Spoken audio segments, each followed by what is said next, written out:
प्रदेश में बड़ी तेजी से यह चर्चा है कि बहुत जल्द नारा लोकेश को चंद्रबाबू नायडू राजनीति में पूरी तरह से स्टैब्लिश कर देंगे और अपने वारिस के रूप में अपने खड़ाओं का ट्रांसफर करेंगे और वो मुख्यमंत्री बनेंगे। अब ये सब प्रस्ताव देखिए उपराष्ट्रपति भवन से आ रहा है। बड़ा दिलचस्प है वाकया। उपराष्ट्रपति भवन में नारा लोकेश की मुलाकात होती है धनखड़ से सीधे, और धनखड़ जी से मुलाकात में चर्चाएं अब आम हो रही हैं कि माननीय धनखड़ साहब ने नारा लोकेश के साथ चर्चा की और कहा कि आपका अब दौर आ रहा है और आपके पिता के एलिवेशन का भी दौर आ रहा है। बड़ी उनकी प्रतीक्षित ये इच्छा है, चिर प्रतीक्षित इच्छा है कि एक दिन केंद्र में उनके पास कोई कमान आए। ये तो मौका बड़ा अच्छा है। बीजेपी कमजोर है, 240 पर है, आपके बिना हो नहीं सकता है। तो कुछ ऐसा कुछ निकालिए तंत्र जिसमें कि आपके पिताजी को एलिवेट किया जा सके और आपका भी ख्वाब पूरा हो। आपका ख्वाब तो खैर पूरा हो जाएगा आंध्र प्रदेश में, कभी भी आपके पिताजी आपको मुख्यमंत्री बना सकते हैं, लेकिन आपके पिता का ख्वाब अधूरा रह जाएगा। और दक्षिण से नरसिम्हा राव के बाद यह ख्वाब ठीक से बन नहीं पाया, हड्डनहल्ली देवेगौड़ा के बाद। तो एचडी देवेगौड़ा के बाद दक्षिण से एक प्रधानमंत्री अगर आए तो कितना अच्छा रहे। यह सारी गुफ्तगू हुई उपराष्ट्रपति भवन में, ऐसी बड़ी चर्चा है। मुझे धनखड़ साहब ने फोन नहीं किया कि मैंने ये बात कही थी, ये मैं पहले ही क्लियर कर दूं। लेकिन नारा लोकेश से जो मुलाकात हुई, बड़ी आत्मीय मुलाकात हुई, बड़ी आत्मीय बात हुई। अब मैं हैरान हूं, उपराष्ट्रपति से नारा लोकेश का कौन सा वास्ता पड़ गया? क्यों नारा लोकेश और उपराष्ट्रपति, क्या मतलब इसका ऐसा है? उपराष्ट्रपति से क्यों मिलेंगे नारा लोकेश? जरूरत क्या है? किस प्रोजेक्ट में नारा लोकेश को मदद करने वाले थे उपराष्ट्रपति? अरे भाई, आपको मिलना है प्रधानमंत्री से आके मिलिए, बीजेपी के बड़े बड़े नेताओं से मिलिए, होम मिनिस्टर से मिलिए, फाइनेंस मिनिस्टर से मिलिए, राष्ट्रपति से मिल लीजिए। उपराष्ट्रपति कहां है भाई? उपराष्ट्रपति का क्या मोल क्या है? बस राज्यसभा की कार्रवाई चलाइए और वो एक डेकोरेटेड पोस्ट है। इसको समझने में माननीय धनखड़ साहब से भूल हो गई, वो ये समझ नहीं पाए। वो उपराष्ट्रपति के पद को ऐसा समझ लिए कि वो ऑल पावरफुल आफ्टर प्रेसिडेंट है, वो कुछ भी कर सकते हैं, कॉन्स्टिट्यूशनल तो कुछ अधिकार हैं उनके पास। लेकिन वो पार्लियामेंट्री डेमोक्रेसी में प्रधानमंत्री और कैबिनेट की शक्ति को पूरी तरह से इग्नोर कर बैठे। अब ऐसे कॉन्स्टिट्यूशनल सर्वज्ञ तो धनखड़ साहब ही हैं, इतने बड़े लॉयर हैं, फिर भी वो अपनी स्थिति को ठीक से इवैल्यूएट नहीं कर पाए।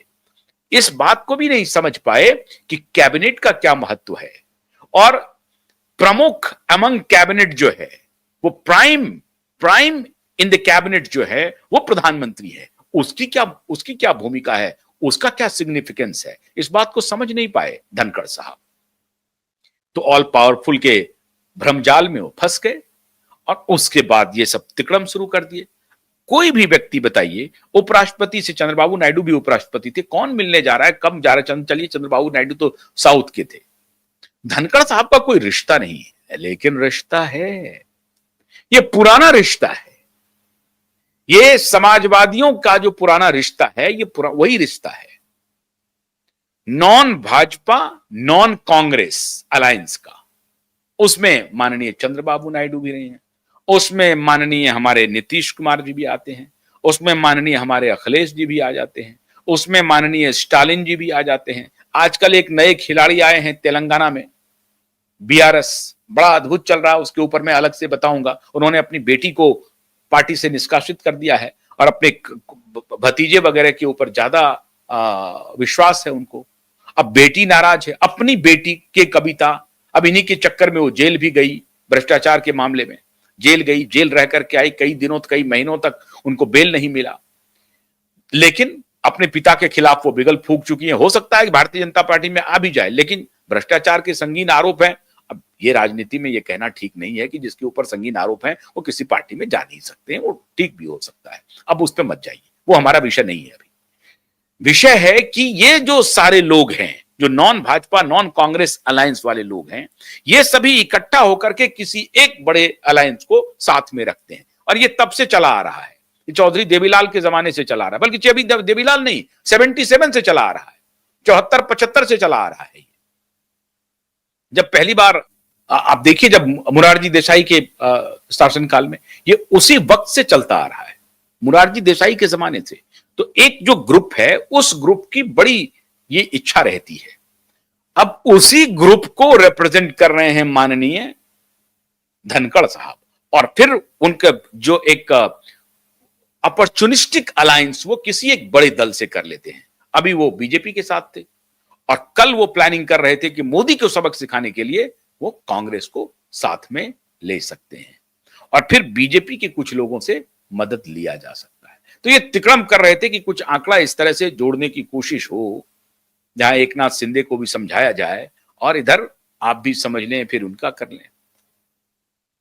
ये संदेश पहुंचा, लेकिन संदेश पहुंचने से पहले ही लीक हो गई बात, और उसके बाद तो प्रतिफल आपके सामने है। अब उस पर यह टिप्पणी हो रही है कि वो हड़बड़ाहट में थे और प्रतिशोध की ज्वाला में जलने की वजह से उन्होंने ये गलती कर दी। अब उस गलती को ठीक करने के लिए ऑपरेशन 9 सितंबर चला रहे हैं, और उसमें कह रहे हैं कि जो बीजेपी में जो नाराज एमपी हैं उनको साथ में लिया जाए, और एनडीए के उम्मीदवार को किसी भी सूरत में हराया जाए।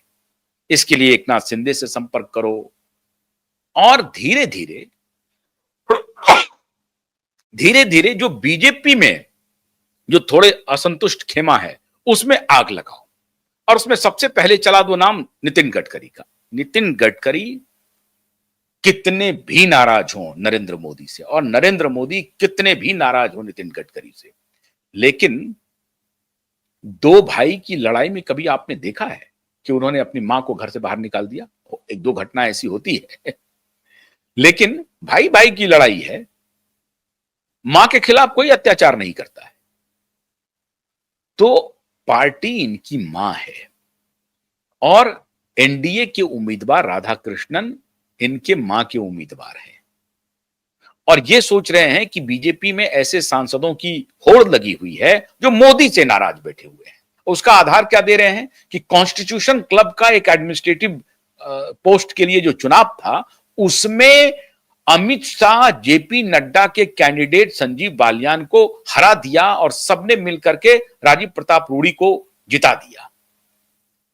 और इससे साबित होता है कि अमित शाह की पकड़ कमजोर हो रही है। अरे भाई, वो एक कॉन्स्टिट्यूशन क्लब था, एक क्लब का चुनाव है, उसका चुनाव और उपराष्ट्रपति का चुनाव क्या एक हो सकता है?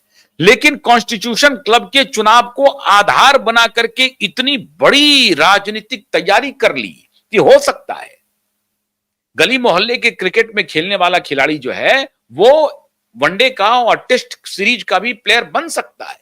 यह ख्वाब देख लिया इन्होंने कि देख हो सकता है, क्यों नहीं हो सकता है। अब इसी ख्वाब पे ये कह रहे हैं कि जब संजीव बालियान, एक ही पार्टी के संजीव बालियान हार गए, राजीव प्रताप रूडी जीत सकते हैं, दोनों बीजेपी के, तो यहां पर तो बीजेपी बहुत, इसका मतलब बहुत लोग असंतुष्ट हैं अमित शाह जी से, अमित शाह जी के नाफरमानी को दोहराते हुए। अरे भाई, कॉन्स्टिट्यूशन